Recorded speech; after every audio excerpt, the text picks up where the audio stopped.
My name is Fatima Ross, and this is my Neuron story. An event happens that causes a neurotransmitter molecule to be released into the space between cell A and cell B. There are 4 possible outcomes. The first outcome can be that the molecule can dissipate or float away into the interstitial fluid. The second one can be that the molecule can be taken back up into the presynaptic membrane through an endocytosis process called reuptake, which is here. 3, the molecule can be metabolized or deactivated, which is, you can see right here, which is kind of breaking off, by enzymes in the interstitial fluid. 4, the molecule can bind, which is here, this is it. The molecule can bind with the ionotropic receptor at the end of the dendrites of cell B. Upon binding with the ionotropic receptor, which is here, the neurotransmitter molecule causes a pore to open, which is along here, that is permeable to sodium. The sodium ions move through the pore of 2 forces acting upon it, which is the electrostatic pressure and osmosis. Then we come here. The movement of the sodium ions is recorded by the oscilloscope as a positive and brief depolarization of EPSP, excitatory postsynaptic potential. The presence of many neurotransmitter molecules of their combined effects of temporal and spatial summations is around here somewhere, right here, by tiny charges that travel along the soma. The soma is here, the cell body, come together at the exon hit lock, which is here, added together to reach the threshold of the excitation, and the threshold is right here. The threshold of excitation at -65 causes sodium voltage gated channels to open and initiate an action potential. The action potential is here.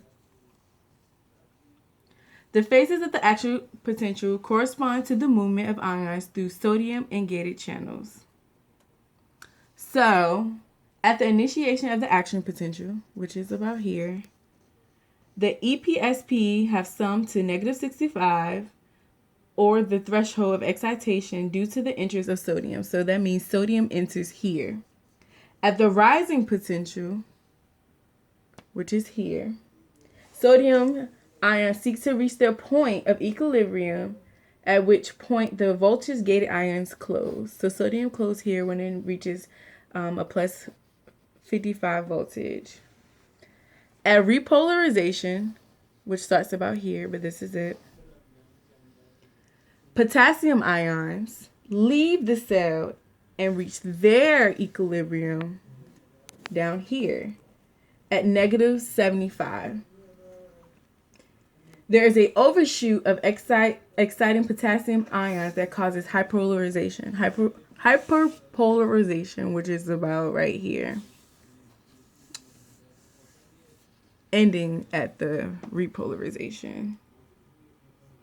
Specialized pores in the cell membrane take back the potassium and take out excess of sodium. These special pores require energy and cause sodium and potassium pumps. The cell then returns to the resting membrane potential. The resting membrane potential is about here. And that whole process, sodium and potassium pump, is described in this right here.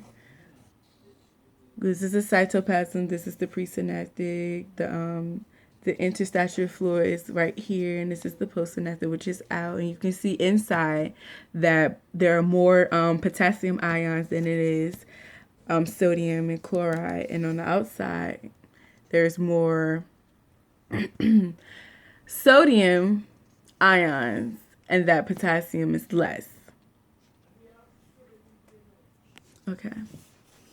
The action potential appears to travel the length of the axon by the process called saltatory conduction. When measured with the oscilloscope, the charge appears to jump from the node of Riviere. This is the node of Riviere, this whole little block, to node of Riviere, to node of Riviere. Well, no, node of Riviere to node of Riviere between the segments of the myelin sheet. So here's the myelin sheet. This is the node of Riviere, myelin sheet, node of Riviere, myelin sheet, all the way down. When the action potential reaches the end of the axon terminal, calcium ions enter the cell and signal the movement of the vesicles to the edge of the presynaptic cell brain of cell B. Then, through the process of exocytosis, the vesicles merge with the terminal button and releases neurotransmitter molecules into the synapse of cell B and C. The end.